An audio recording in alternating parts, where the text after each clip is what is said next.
Urabasuje cyane reka twongere tubifurize igitondo cyiza kuri mwe mwese mudukurikiye mu masaha mu gitondo reka kandi twizere ko weekend yagenze neza cyane aho mutwumva mwerereye kuri mwe mwese rero mudukurikiye muri ku migabane igiye itandukanye waba udukurikiye rero uri hano ku mugabane wa Afrika mu bihugu bigiye bitandukanye waba udukurikiye ku mugabane wa Amerika badukurikiye muri ku mugabane w'Uburayi ndetse no ku yindi migabane igiye itandukanye reka mwese tubifurize kugubwa neza ari nako kandi tubaha ikaze muri iki gitondo muri amakuru yacu n'ubundi nk'ibisanzwe akaba agiye kugenda agaruka hano muri Uburasirazuba bwa Repubulika Iharanira Demokarasi ya Kongo agaruriho tugiye kugenda tugaruka ni mu biciro bigiye bitandukanye n'ubundi ariko nk'ibisanzwe twa turi buze kwibanda hano muri Sud Kivu agaruriho mu byukuri ibintu bikomeje kugenda bibi cyane tukaza kureba no muri Kivu y'Amajyaruguru cyane cyane muri teritwari ya Warikare akaba rero ari teritwari nayo ikomeje kugenda ivugwamo cyangwa se irimo kugenda iberamo ikijyanye n'imiripuko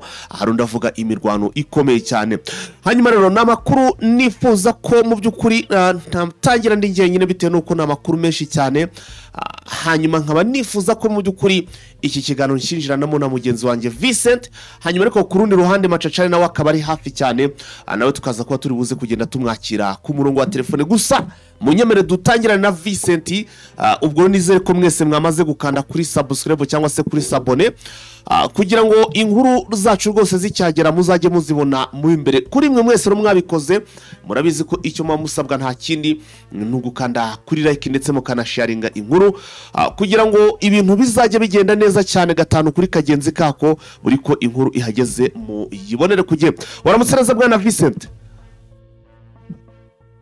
uri kure cyane waramutse neza bwana Vincent waramutse neza Faita aha ni okay kabisa yewana natwe tumeze neza cyane turamutse neza nizere ko weekend yagenze neza kandi yagenze neza turamahoro alright niba ari amahoro rero rwose ibintu bimeze neza cyane hanyuma Vincent ni igitondo cy'amakuru agezweho navuga ko bigenze bite katurebe ikoranabuhanga rirasimbutse ariko nagaciyemo rwose katari burenze n'amasegonda 30 hanyuma Vincent navugaga nti turamuke mu gitondo cy'amakuru agezweho ndetse anakomeye cyane niko twavuga ndagira ngo aya makuru yacu tuyahera hano muri Sud Kivu ngo ushinzwe cyangwa se ngo umurundi hano muri Uvira ngo uhagarariye abarundi hano muri Roni hano muri iki gice cya za Uvira ngo yaba yamaze gutangaza ko ngo mu byukuri abarundi cyangwa se ngo M23 iri hafi kuba yafata uyu mujyi wa Uvira iyi nkuru Vincent iramutse ivucara cyangwa se iri kuvugwa hano muri Uvira bimeze bitebwa na Vincent nibyo ku itariki 27 ubwo Hippolyte Mufuru ku itariki 27 z'ukwezi kwa 2025 witwa Hippolyte Mufuru Ngonzira yego ashinzwe ibikorwa muri by'Uburundi muri UN ashinzwe ibikorwa by'Uburundi muri UN hara mu gihugu ni muri mu Burundi ni hano muri Uvira oya muri UN ni uhagarariye Uburundi akaba ashinzwe ibikorwa yego ariko akaba abarizwa muri Washington yego twagiye ubwo konseri inama y'umutekano wa UN yateranaga yageze ijambo nyine kuba bitabiriye inama y'akanama k'umutekano ka UN agaragaza uburyo igihugu cy'u Burundi kimeze agaragaza uburyo igihugu cya Kongo kimeze aravuga ati umupaka wacu n'Uburundi uragerana kubera ko isaha ku isaha kumva M23 imaze gufata kano gace atagace ka Uvira rwose M23 igiye kugafata ati n'ubundi hano naza kurangiza ino jambo M23 imaze kuhafata yego akora igisamo gutabaza iwe nayibwira uti ni mudufashe rwose umwanzuro mwatoye 2773 kusaba ariko M23 ba mu bice bafashe byubahirizwa yego ati kuko agace ka Ruwinga agace ka Kasimba agace bita Katogota agace bita Twagiza n'uduce twose M23 wakumva ifashe nko guhunga ati nubwo twatwatse mu masezerano yo guhagarika imirwano atari ko M23 ntabwo yabyubahirije ati isaha ku isaha wakumva yigarurira ibindi bice. None Vincent yatabazaga abona iki gihugu mu by'ukuri ahantu hari kuba imirwano ari mu gihugu cy'u Burundi ko numva yari yabigize ibintu bikomeye cyane wagira ngo niwe ufite izo nshingano yigeze umuvugizi w'iki gihugu cya Repubulika ya Demokarasi ya Kongo yaba yaratewe n'iki mu by'ukuri gufata ijambo aho kugira ngo avuge ibibazo byugarije iki gihugu cy'u Burundi ahubwo akinjira mu bibazo bya Repubulika ya Demokarasi ya Kongo? Ni umukongo n'ahagarariye inyungu za Kongo muri UN. Nuko kubivuga byagira ngo yerekane yuko n'igihugu cy'u Burundi umutekano wacyo wogamiwe kubera ko Uvira niyo mukifashe kandi yani mbibi na Repubulika ya Demokarasi yani mbibi n'u Burundi. Yego. Aho umutekano w'u Burundi nawo waba uteraniye. Ntabwo ari umurundi ahubwo n'umukongo nani wagarariye inyungu za Repubulika ya Demokarasi ya Kongo muri UN. Ariko ndabona hano washizemo ngo umurundi ubwo ni wowe wibeshye. Ubwo yenda kwaba ari ukwibeshya gutanga headlines ariko ni umukongo nani wagarariye inyungu za Kongo muri UN. Okay, ibyo byo ni ibintu dusanzwe tumenyereye. Hanyuma se ubundi wenda gato cyane mu uko twinjirana mu bindi bigiye bitandukanye iyi Uvira n'ubundi ikomeje kugenda irangwamo n'intambara cyangwa se ikomeje kugenda iberamo imirwano mu nkengero zayo. Iyi Uvira iramutse ite bwana Vincent muri iki gitondo cyo ku munsi wo kuwa mbere ku itariki 30? Uvira ubundi icyo abanitisi yaba mu ngabo z'u Burundi yaba ingabo za Repubulika ya Demokarasi ya Kongo. Kubera yuko baryamye amajana bavuga bati isaha ku isaha bakwirukasa. Ati ngo zaye M23 isaha ku isaha bakwirukasa. Ntabwo bakirira ariko n'abaturage barimo ntabwo yagoyeka kubera yuko nabo bafite ubwoba bavuga yuko isaha ku isaha habera n'imirwano hagati ya M23 ndetse n'ihuriro rirwana kuri Repubulika ya Demokarasi ya Kongo. Hanyuma se ko numva uwo uhagarariye mu by'ukuri wa deposa icyo kibazo nyine muri UN yavuze ko za Gatogota bimeze nabi ndetse naho hirya no hino rwose mu utwo duce dukikije Uvira kandi tuzi ko ibice bimwe M23 bifite yavuga ko biri buze kubamo intambara gute kandi ari M23 bifite ndavuga nkanga za Gatogota yavuga Ruwinda akavuga Katimba akavuga Gatogota akavuga na Tuagiza.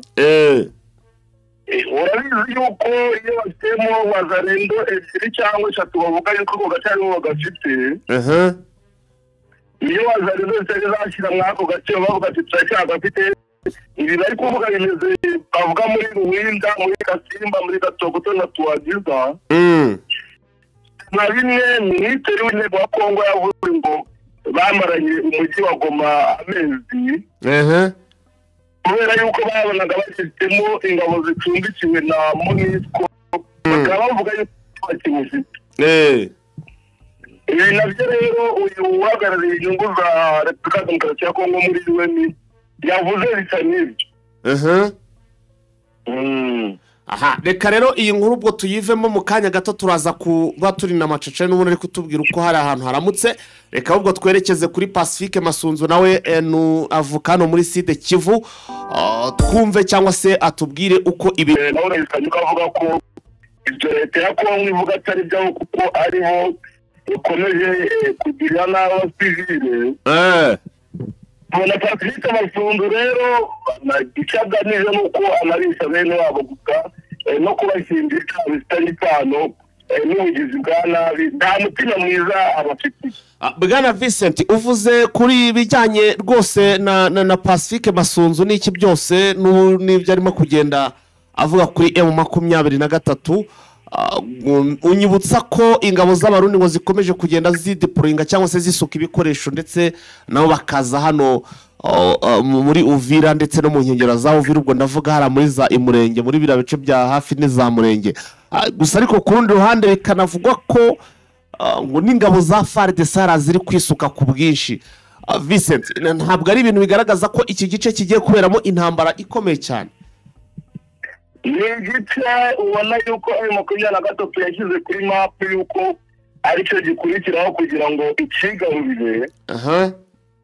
ni igice ubona ingabo z'Uburundi FARDC ndetse na FDL na Wazalendo nabo bafite ubwoba ko hashobora kuba intambara ikomeye, akaba ariyo mpamvu bazana abasirikare benshi ndetse n'intwaro zigezweho. Yego, ubona rero ubutumwa bitanga ari uko isaha ku isaha hano imirwano ikomeye kubera ko impande zose ziri kwitegura.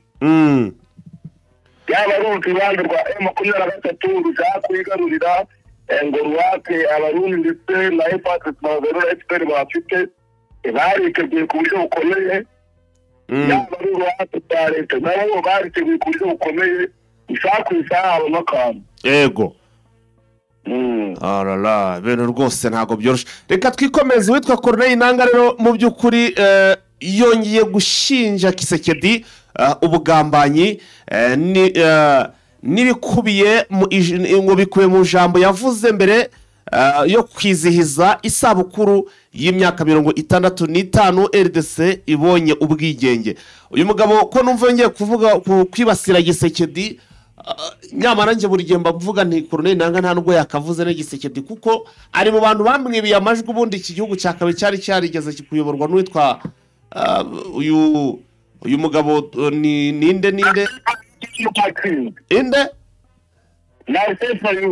Martin Fayulu ubundi no akaba yayobora, ariko Corneille Nangaa numwe mu bantu donc mubara nk'umufatanyacyaha kuko yaratumye Tshisekedi ajyaho. Rero sinzi impamvu buri munsi abagenda mugarukaho kandi azi yuko nyine icyo cyorezo niba ari n'icyorezo nk'uko abavuga rwose ariwe wakizanye. uburyo uvuga ni ukuri ni kimwara nyine afite akareba akabona nta buryo yakwisobanura ku banyekongo. avuga ati ni njye washyizeho uyu muntu, ni njye washyizeho umuntu udashoboye. Yego, ubundi nk'uko ubivuga we na Kabila nta kintu bagakwiye kuba babwira abakongomani kubera ko ibibazo byose bafite bazaniwe na Tshisekedi nibo babigizemo, ariko nibo batumye ajya kubira umwanya kandi atawutsindiye. yego. nk'uko Bertrand Bisimwa yabitangaje yavuze yuko yari yabonye amanota ya 3 atari yatsinze amatora kuko yari yagize amajwi ya 3. Corneille Nangaa rero binavuga ni uburyo bwo kugira ngo yereke abakongomani ko bakunda, ariko ibyo yakoze ingaruka yakwiye kuba zirengera. ingaruka ijambo yavuze ni ijambo yavuze yitegura kwizihiza aniveriseri y'imyaka 65 Repubulika Demokarasi ya Kongo ibonye ubwigenge. Yego, tariki 30 z'ukwezi kwa mbere 1960, tariki 30 z'ukwezi kwa gatatu 1960, tariki 30 z'ukwezi kwa gatandatu 2025. urumva ko n'imyaka 65 yuzuye Repubulika Demokarasi ya Kongo ibonye ubwigenge. yego. mu buryo bwo kwizihiza uyu munsi no kugira ijambo AFC ryemera abakongomani, niba yavuze yuko Tshisekedi asigaye arangwa cyane n'ubuyobozi bwe n'akazu. Yego, umuryango wari wibereye mu buyobozi, umutungo w'igihugu akaba ari wo wikurira, ndetse n'ibindi bibazo byinshi iki gihugu gifite ko baje bagiterwa na Tshisekedi. avuga yuko Tshisekedi akomeje kugambanira igihugu, ko akomeje guca intege inzego z'umutekano. yego. Tshisekedi yagambaniye igihugu ndetse n'abaturage, agirana amasezerano na leta y'u Burundi kugira ngo baze kurwanya abakongomani nyirizina. yego. uburenganzira bwabo akayifata no kugurisha igihugu. Tshisekedi ko yagurishije igihugu. aravuga ati Tshisekedi yafashe abo mu mutwe wa FDL abaha imyenda ya FARDC, batangira kubuza umutekano igihugu cy'igituranyi n'ubwo atakivuze mu izina ariko n'u Rwanda. Yego, aravuga ati miliyoni zirenga 25 z'abanyekongo bishwe n'inzara.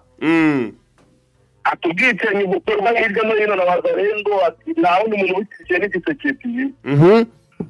abakongomani bakeneye guhumeka umwuka wo kubohorwa, abakongomani bakeneye kwiga, bakeneye amavuriro meza, bakeneye ibikorwa remezo. ati nta wundi uzabibagezaho keretse ko ari M23.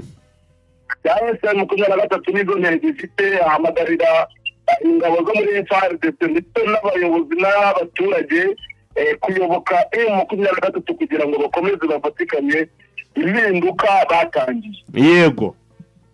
Ariko na Pati Mutanga Erasto nyine uyobora intara y'Ikivu y'Amajyaruguru nawe yagize icyo atangaza.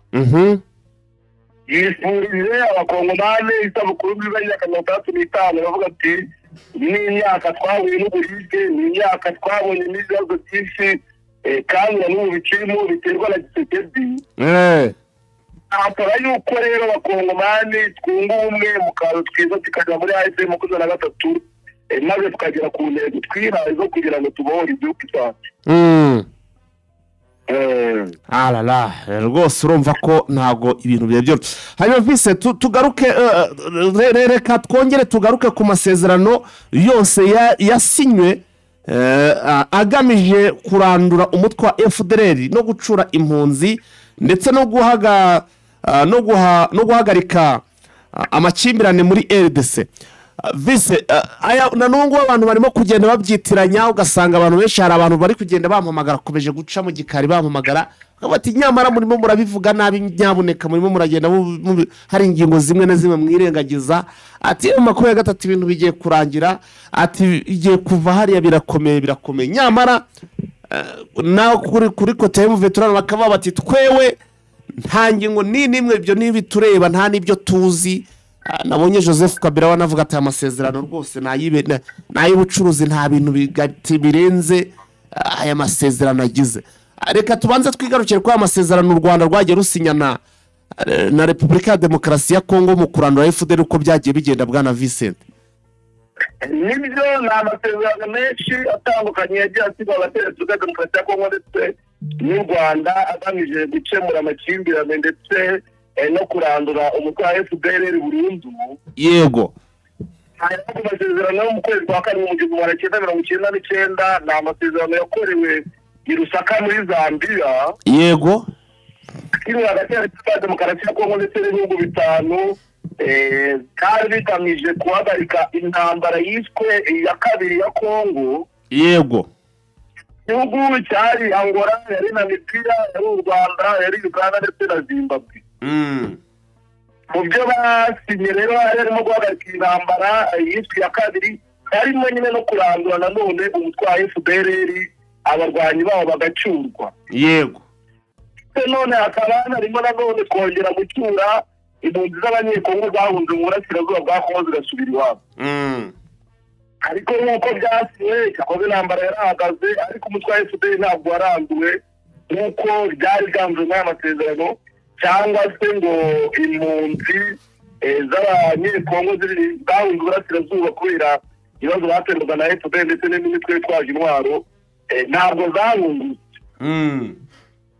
Byarakomeje abandi masezerano nanone yasigiwe City muri 2002 nayo n'ubundi yahuzaga impande zari zihanganye muri Repubulika ya Demokarasi ya Kongo.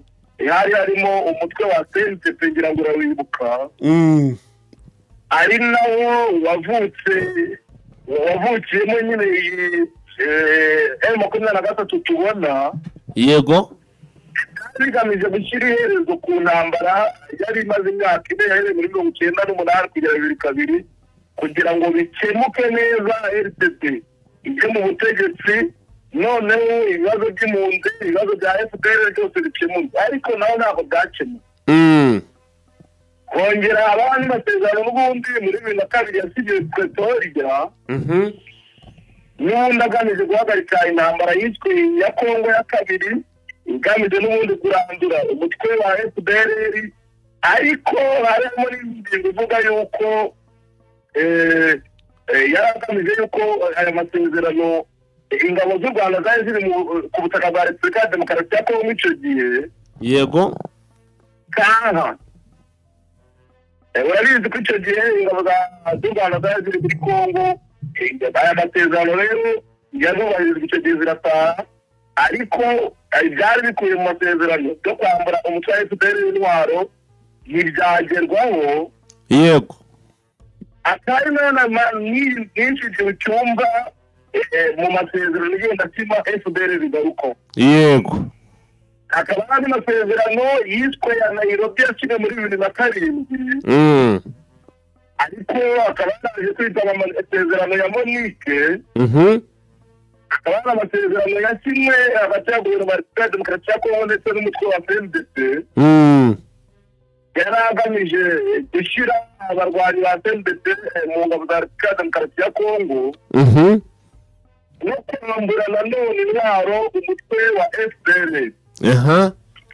Ariko n'ubundi nabyo ntabwo byubahirijwe. yego Ikindi ni uko hari andi masezerano yitwa ya Goma muri ku itariki 23 z'ukwezi kwa mbere 2008 hagati ya FNDC na guverinoma ya demokarasi ya Kongo agamije gushyira icyo bita gahenge. Baravuga bati nta kindi rero nuko kano gahenge tugashyizeho ariko guverinoma yaciye turabasaba ko FDR mu isenya ndetse n'indi mitwe impunzi zigacyurwa aba FDR bagasubizwa iwabo bakajyanwa mu buzima butangwa cyangwa bakurikiranwa n'ubutabera bigaterwa n'igihugu cyabo ko kibishaka nk'uko TRDP yabivugaga. yego ubundi ntabwo Repubulika Kongo yagize ubushake bwo kugira ngo amasezerano ashyirwe mu bikorwa. Aza gusinya andi masezerano nanone ku itariki 23 z'ukwezi kwa gatanu 2009 yego yiriwe mu mujyi wa Goma ubundi hagati ya FNDC na guverinoma ya Kinshasa. Agamije kurangiza imirwano hagati ya FNDC ndetse na guverinoma ya Kongo. Yagamije yuko FNDC bashyirwa mu nzego za politike ndetse n'iz'imiyoborere zose. Ubundi hagarukamo ya ngingo isaba guverinoma ya Kinshasa gushinga umutwe wa FDR.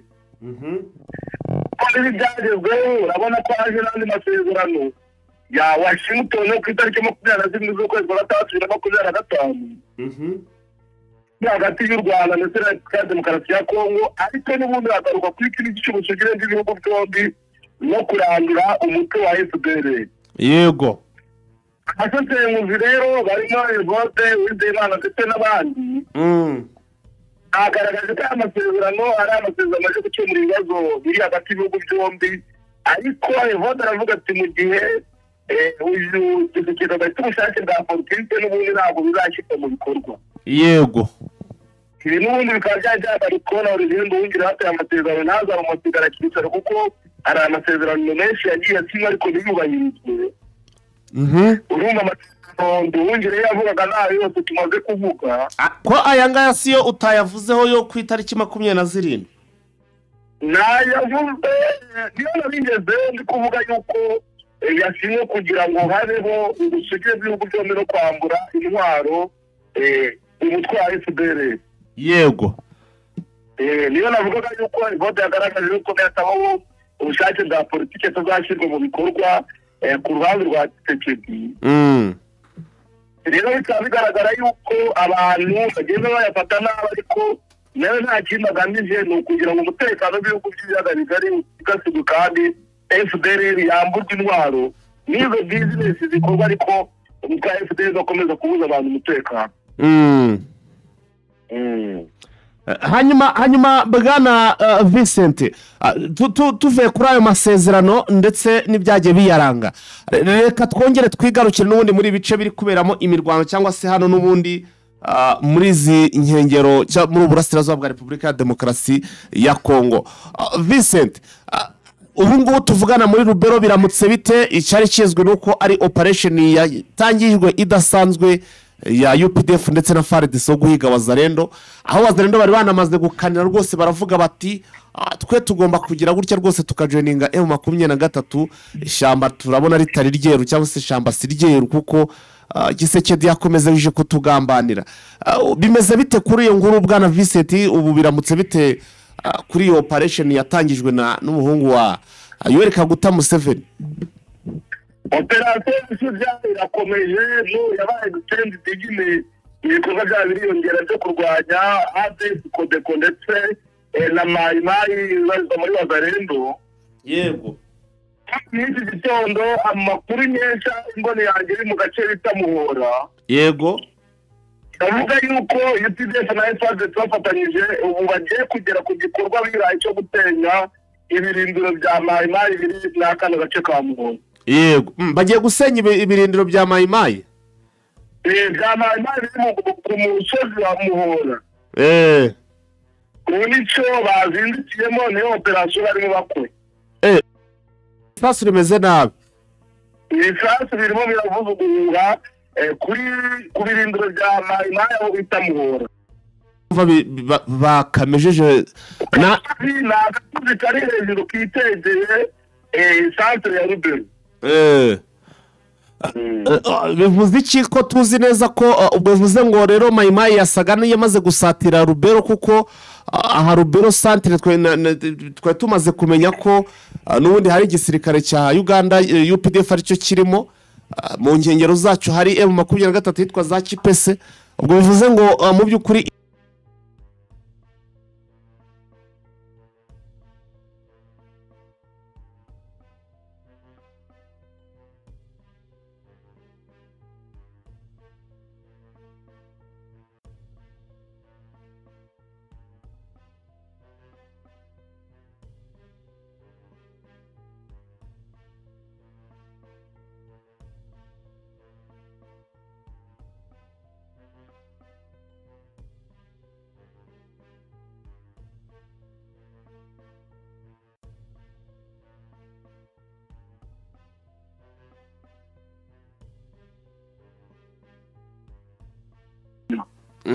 hanyuma muri Warikare ho biramutse bite?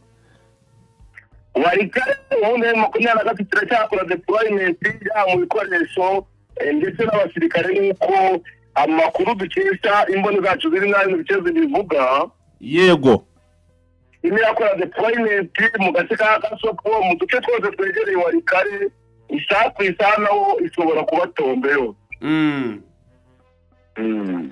Hanyuma amasisi yose nta kintu mu by'ukuri haramutse hate? Masisi abaturage baracyatubwa bavuga bati baracyarimo Wazalendo. Yego ndetse na FDL kuko isaku babona zitugiriye nabi bagasaba M23 gukora ibishoboka byose kugira ngo babone umutekano. Hanyuma za operations zimaze iminsi ziri kubera muri Rucuro bimeze bite? Uyu munsi ntago ziramutse cyangwa turaza kumenya amakuru mu masaha ari imbere? Twaza kumenya amakuru mu masaha ari imbere kuko nta kirongera gutangazwa. Ariko abaturage bakavuga bati ubundi M23 irakora bucece iturakinga abarwayi ba FPR bari za Rucuro. Okay, Bwana Vincent rero nakurekura rwose twakureka ugakomeza gukurikirana amakuru mu by'ukuri uko ibintu bimeze gatanu kuri kagenzi kako. Urakoze cyane ndagushimira. Yes, yari Vincent rero mu by'ukuri twari turi kumwe ku murongo wa telefone. Ubwo rero mu by'ukuri navuga ko amakuru rwose yacu ntekereza ko turamutse dusoreje ahangaha cyangwa se duhiniye ahangaha twaba tutagiye kure. Reka dusoreze ahangaha andi makuru tuze kuyabagezaho amasaha ari imbere. Mukomeze murogerwe na gahunda za Hygiene Official, turabakunda cyane. Ciao. Roho nzima itura mu mubiri muzima. Kwivuza bisaba gushishoza, tukirinda imiti ikoze mu binyabutabire, tukagana imiti ikomoka ku bimera ikoranye ubuhanga n'ikoranabuhanga. Prime Health Infinity yabazaniye ubuvuzi mpuzamahanga Chinese medicine bukoresha imiti ikoze mu bimera 100%. Fasha by'umwihariko abafite indwara za diabete, umuvuduko w'amaraso, impyiko, hepatite B n'izindi ndwara z'umwijima, amara, amibe, hemorrhoide, asima, sinezite n'izindi. Bya prostate, kubura ubushake cyangwa gucika intege mu byo gutera kababyeyi bazahajwe n'ibibyimba byo mu nda, infection, ibibazo by'imihango, kubura ubushake no kutabyara, tubakoraho rikaka. Prime Health Infinity ikorera i Kigali ku Kimironko inyuma y'isoko ku muhanda ujya Kigali Parent School. Dukorera kandi mu mujyi wa Gisenyi kunsi yahahoze gare umanukiye kuri Avenue kwa Clave. Prime Health Infinity ubu yamaze kugeza stock y'imiti muri Leta Zunze Ubumwe za Amerika kugira ngo abari muri Canada, Australia na Leta Zunze Ubumwe za Amerika mwese bariho mwishyurira imiti kandi bagera hari hiturugiye kitarenze iminsi 2. Nta mpamvu yo kongera gutumiza imiti mari igihe kirekire bikaba byakuviramo no kubura amafaranga yawe. Ibihugu by'Iburayi nka Finland, Ubwongereza, Ububiligi, Ubufaransa n'ahandi Brazil ndetse n'ibindi bihugu bya Afrika dukoresha posta na DHL, namwe imiti kabageraho mu gihe kitarenze iminsi 5. Duhamagare cyangwa twandikire kuri WhatsApp 788 99 05 76.